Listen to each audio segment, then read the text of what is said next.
Hello friends, ये car है new model Ertiga. इसमें प्रॉब्लम है ना, स्टार्ट नहीं हो रही। उसको सबसे पहले ना स्कैन कर लेते। स्कैनर कनेक्ट किए,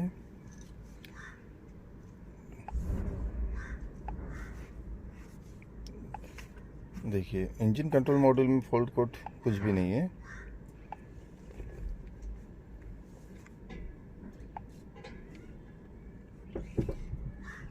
तो इसको चेक करते बाहर से।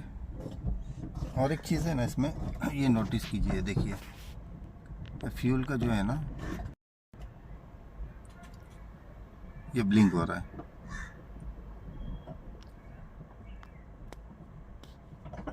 रिजर्व का जो है ना, फ्यूल रिजर्व, ये ब्लिंक हो रहा है। और ये कंपनी फिटेड सीएनजी है, पेट्रोल प्लस सीएनजी।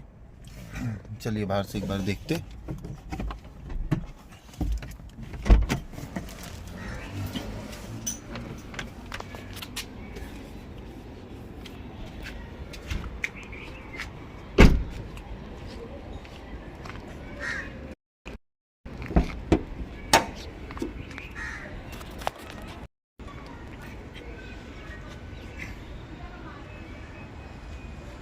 तो ये इसका फ्यूज बॉक्स है।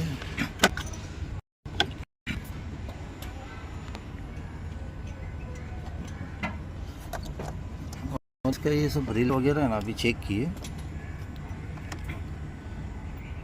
ये फ्यूल पंप रील है, ये चेक किए, ये सब तो ठीक है।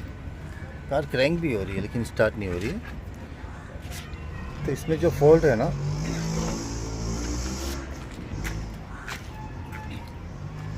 फ्यूल टैंक में। तो अभी स्टैंड वगैरह लगाए, पहले टैंक खोल लेते, उसके बाद देखते क्या फॉल्ट है। तो टाकी खोल रहे, देखो, ये देखो, देखिए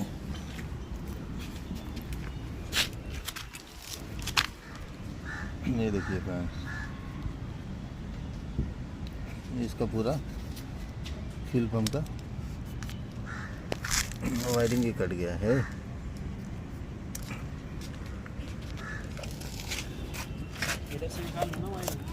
यहाँ से अभी इसको पहले निकाल लेते पूरा, ये वायरिंग इसका। देखिए कनेक्टर पूरा खोलते फिर दिखाते। ये देखो, ये इसका सॉकेट है, ये देखो पूरा कट गया है। ये देखो, अभी इसको रिपेयर करते। तो फ्रेंड बाकी सब तो काम, अभी जो पहले फ्लैश हो रहा था अभी देख लेते एक बार इग्निशन ऑन करके।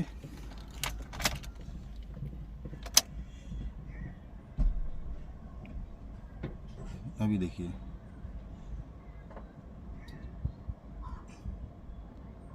जो पहले फ्लैश हो रहा था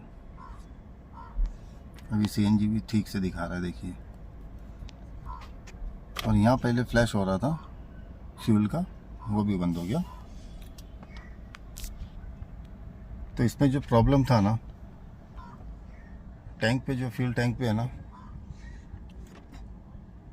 वायरिंग कटी हुई थी, चूहे ने वायर काटा था, तो वहीं पे शॉर्ट हो रहा था। हो गया रिपेयर। अभी एक बार स्टार्ट करके चेक कर लेते।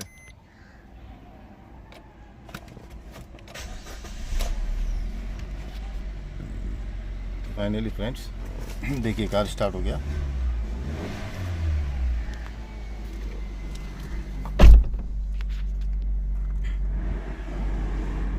तो ऐसे ऐसे प्रॉब्लम आते हैं। देखिए अभी वायर कटा हुआ था और नया कार है ये अर्टिगा न्यू मॉडल। तो जो प्रॉब्लम था वो फ्यूल पंप का जो वायरिंग कटा हुआ था उसी का था। Okay friends, thank you, thanks for watching, और सब्सक्राइब करना ना भूलें।